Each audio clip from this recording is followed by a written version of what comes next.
आपण माने तो समस्ते फेसबुक यूज करथिबे और आपण माने फेसबुक रे प्रोफाइल फोटो अपलोड करथिबे।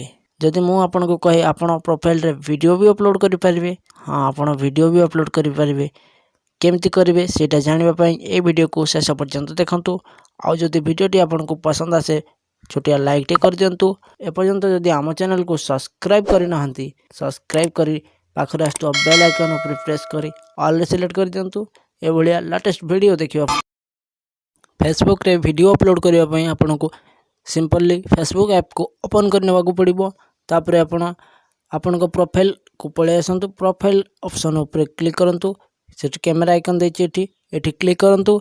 एठी क्लिक कर साला परे देखंतु 2 नंबर ऑप्शन टी लिखा है अपलोड वीडियो। सेठी क्लिक करंतु आ आपनकर वीडियो सिलेक्ट कर नियंतु।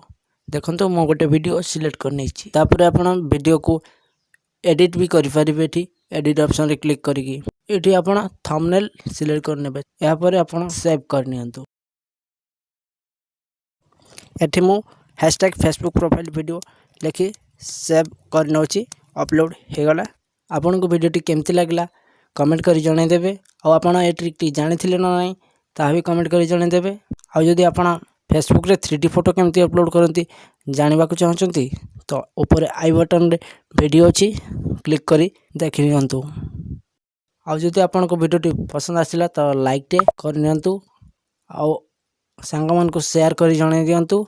आ आम चैनल को सब्सक्राइब करि नथिले एबे ही सब्सक्राइब करी पाखरे बेल आइकन ऊपर प्रेस करी ऑल सिलेक्ट कर दियंतु। ए भलिया लेटेस्ट वीडियो देखिबा पई।